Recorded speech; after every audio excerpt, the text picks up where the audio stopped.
அடர்ந்த காடு ஒன்றில் ஒரு கிளியும் ஒரு காகமும் நெருங்கிய நண்பர்களாக வாழ்ந்து வந்தனர். ஒரே மரத்தின் உச்சியில் அவர்கள் கூடு கட்டி சந்தோஷமாக நாட்களை கழித்தனர். ஒரு நாள் தனது அழகை பெருமைப்பட்ட கிளி, "நான் எவ்வளவு அழகாக இருக்கிறேன் பார், நீ என்ன நீ இப்படி கருப்பா இருக்கிற, எவ்வளவு என்ன பாரு கருப்பாக எவ்வளவு அழகா இருக்கிறாய்" இருக்கிறேன், உன் குரல் என்று என்ன இப்படி காகத்தை கேவலமா கேலி இருக்கு. செய்தது. காலம் அமைதியாக இருந்தது. ஆனால் மனதில் சிறிய வருத்தம் இருந்தது காகத்திற்கு.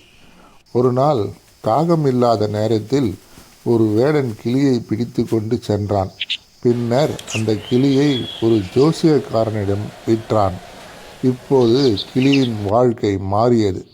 காட்டின் சுதந்திரம் போய் கூண்டின் வாழ்க்கை தொடங்கியது. ஜோசியக்காரன் அதை வணக்கம் சொல் என்று கற்றுக் கொடுத்தான். சீட்டுகளை எடுக்க கற்றுக் கொடுத்தான். கிளியே, அதற்கு வணக்கம் சொல்லு. பதிலாக கொஞ்சம் நெல்லை உணவாக கொடுத்தான். மரத்தடியில் ஜோசியம் பார்க்கும்போது கூண்டில் இருக்கும் கிளி வெளியே வருவது போல் இருந்தாலும் அது உண்மையான சுதந்திரம் அல்ல. ஒரு நாள் பூஜை முடிந்த வீட்டின் வாசலில் கா கா என்று அழைத்து காகத்திற்கு சாதம் வைக்கப்பட்டது. அந்த காகம் அதே நண்பன்தான். நண்பனை தேடி காகம் வந்தது. கூண்டின் அருகில் அமர்ந்தது.